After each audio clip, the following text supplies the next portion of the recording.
अस्सलामु अलैकुम वरहमतुल्लाहि वबरकातुहू। अल्हम्दुलिल्लाह हम मस्जिद अक्सा में है। जुम्मे की नमाज हमने अल्हम्दुलिल्लाह यहाँ पढ़ी है। आज ये मेरे बिल्कुल पीछे आप मस्जिद अक्सा देख रहे हैं, ये है मस्जिद अक्सा। और ये आप बिल्कुल इस तरफ अगर हम मुड़ेंगे, इस तरफ अगर आप इस तरफ मुड़ जाए, अब हम अपोजिट साइड पे आ गए, ये पीछे देखें, ये है कुब्बतुस सखरा, ये है कुब्बतुस सखरा। और ये सखरा चट्टान को कहते हैं, उसके ऊपर ये कुब्बा है, गुम्बत है, इसलिए इसको कुब्बतुस सखरा कहते हैं। ये मस्जिद अक्सा नहीं है, अलबत्ता यहाँ भी नमाज होती है और ख़वातीन यहाँ नमाज पढ़ती है। लेकिन ये जो हम बिल्कुल इसके आगे की सिमत पर जो जगह है, ये है मस्जिद अक्सा। और ये जो जमीन है, यहाँ की जो खित्ता है, ये तकरीबन 36 एकड़ पर मुश्तमिल है।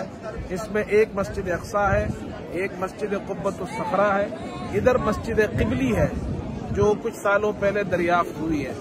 मस्जिद अक्सा के बिल्कुल नीचे यहाँ पर ये पुरानी कदीम मस्जिद यहाँ पर है।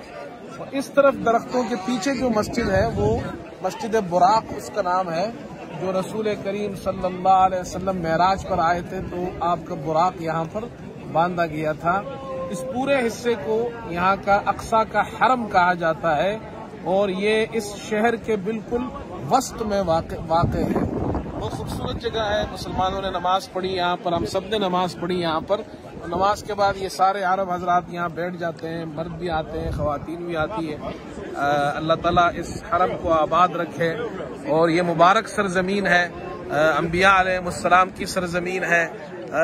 बनी इसराइल के अंबिया अलैहिमुस्सलाम को अल्लाह ने यहाँ भेजा। हुजूर सल्लल्लाहु अलैहि वसल्लम यहाँ से मेराज पर तशरीफ ले गए।